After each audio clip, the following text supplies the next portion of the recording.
Hello, everyone. I'm Dr. Kordo Saeed. I'm a clinician by background, currently working as a consultant clinical microbiologist at the University Hospital Southampton, UK. I'm an honorary senior lecturer at Southampton University, and I'm the chair for the Rapid Diagnostics and Biomarker Working Group of the International Society of Antimicrobial Chemotherapy. My interest is in bone and joint infection, as well as biomarkers of sepsis, biomarkers of antimicrobial stewardship. And in this short presentation, I would like to present about our study and our finding relating to proadrenomodulin in patients presenting with suspicion of infection in the emergency departments, and how ProADM can aid clinical scoring systems and clinicians to make triaging decisions when they see patients on a day-to-day basis with suspicion of infection in emergency departments. Clinicians in emergency departments facing a huge challenge in detecting patients with potential disease progression. In other words, there's a major challenge in certain category of patients in recognizing the well-looking ill and the ill-looking well. And that would have implications for admission to hospital or discharge. And also when you're admitting a patient to hospitals, whether you admit them to a general ward or you admit them to a higher level care settings, for example, in high dependency unit or intensive care unit. And with this challenging, sometimes it leads to exclusion of the well-looking ill, which could lead to delay in providing appropriate and timely treatment, but also it leads to inappropriate discharges, making emergency departments more overcrowded. At the same time, including the ill-looking well may lead to unnecessary hospitalization, unnecessary treatment and interventions, and subsequently increase workload and put more financial pressure on the healthcare providers. And that's the challenge not only in high-income countries, but also in low and middle-income countries. Our study came about because we know there is lack of validated tools, and those are biomarkers and clinical scoring system to assess potential disease progression and also making decisions about discharges and hospitalization. And in the study, we looked at a number of biomarkers and a number of clinical scoring systems, looking at over 2,000 patients who attended in 9 emergency departments across Europe, United Kingdom, and the United States. And the study composed of 2 cohorts, a derivation and validation cohorts involving adult patients who were admitted or who came to ED with a suspicion of infection. And our aims were to look at 3 components, whether we could identify patients with disease progression, whether we could identify patients who could go home safer, and also whether we could identify mortality, whether we could see if any of the scoring system or the biomarkers could identify patients who are at risk of mortality. And regarding mortality, what we found, mid-regional ProADM showed the greatest accuracy in predicting 28 mortality in this cohort, which was, as I said, about 2,000 patients, with the highest sensitivity, specificity, and the highest area under the curve. And using an optimized cutoff of 1.54 nanomole per liter, ProADM showed that its greatest negative predictive value for mortality. And if you use a Kaplan-Meier graph, you could see patients with low ProADM, below that optimized cutoff of 1.54, better survival compared to those who have ProADM higher than that cutoff, regardless of their clinical scoring system values and or other biomarkers. So ProADM stood out in this cohort.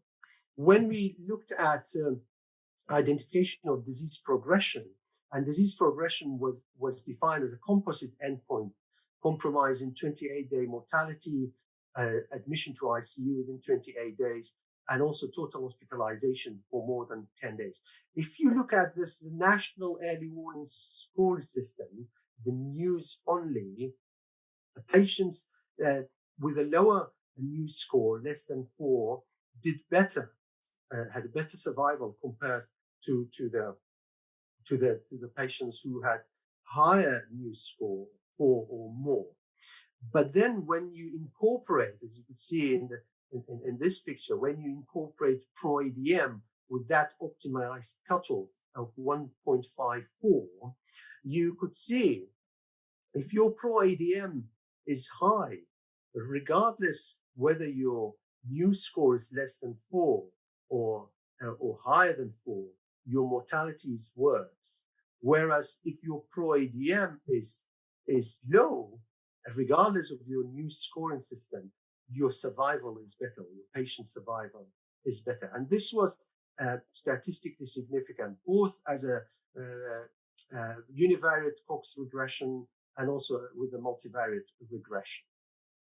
So we know predict it was a better marker for predicting mortality, but also for disease progression. When we looked at safe discharge or potential safe discharge, if you concentrate on the left-hand side of the slide, this is conventional discharging, looking at over 1,000 patients. You could see that 22% of patients were discharged. Just under 78% of patients were admitted to hospital. If you look at the discharges, there were about 5% readmission within 28 days. This is just based on conventional or traditional way of discharging and admitting patient to hospitals. If we incorporate PRO-ADM at a cutoff of 0.87 nanomole per liter, you see the discharges increases almost double the amount of the conventional discharge, but also readmission would be less, 3% compared to 5%, without any ill effect on patients' outcomes. So there was no mortality if we incorporate pro-adrenomodulin to our discharging or triaging admission decisions. So as an aid to a clinical scoring system. And in this case, you could see clearly the discharges is higher, the readmission is lower without impact on patients' outcome. The study has got a number of limitations, and I've presented some of them here. There were no sequential biomarker and clinical scoring system. So this was the biomarker and the clinical scoring system were done on admission, the first blood sample from these patients.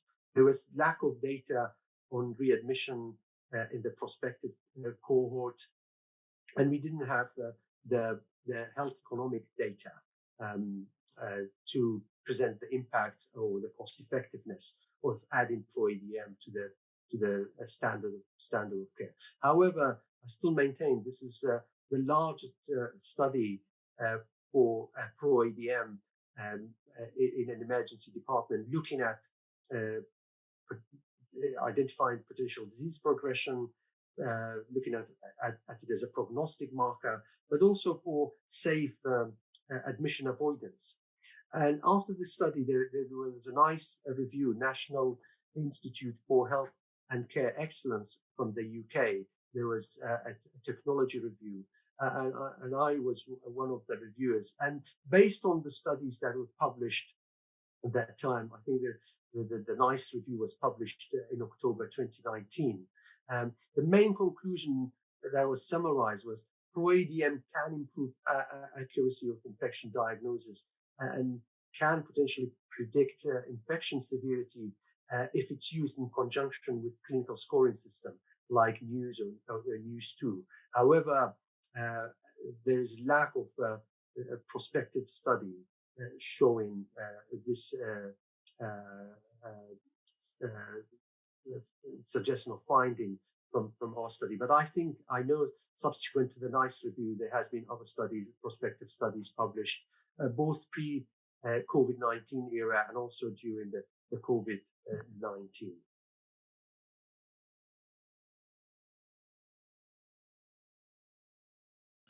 And this is just to show a recent work that's done by a group of us who has used ProADM either as a research tool or in their own clinical practice, again from a number of countries. And this is a proposal by the group, which has been published in the expert review of molecular diagnosis, is how to incorporate ProADM to a patient's clinical presentation or clinical scoring system. And the scoring system, if you look at the first column here, the scoring system could be News 2 or News, or could be SOFA or QSOFA or any other clinical scoring system. And then you go by the cutoffs that we shown in our paper. If your ProADM level is less than 0.87, that suggests that, in fact, the patient could be really well and could be discharged with a safety net. So you could provide leaflet information to patients, say, your ProADM is low, your clinical scoring is low in this case, you could come back. If your clinical scoring is high, let's say News 5 or more, but the ProADM is low, again, clinicians could make decisions, say, actually on balance, I could see this patient could go home, but or potentially could go home, providing there's a safety net, and they need to come back quickly if they feel any deterioration in the presentation. And remember, clinicians could override any diagnostic test result, whether ProADM or other biomarker results. So clinical judgment is paramount here.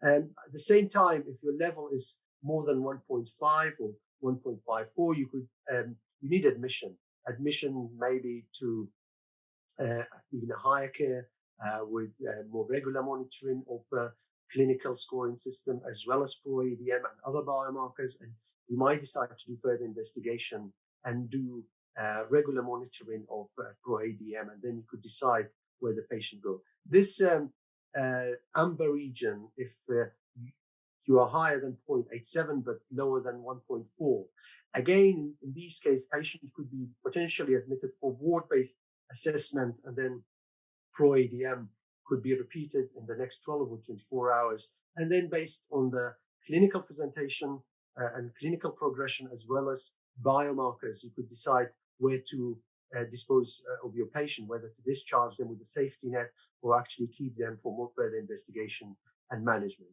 But we need more studies to validate this proposal. And as I say, this proposal has recently been peer-reviewed and published in expert reviews for molecular diagnosis. I would like to thank everyone who was involved in the study across all the centers in Europe, in UK, and also in the United States. And thanks for Thermo Fisher for funding the study. Thank you.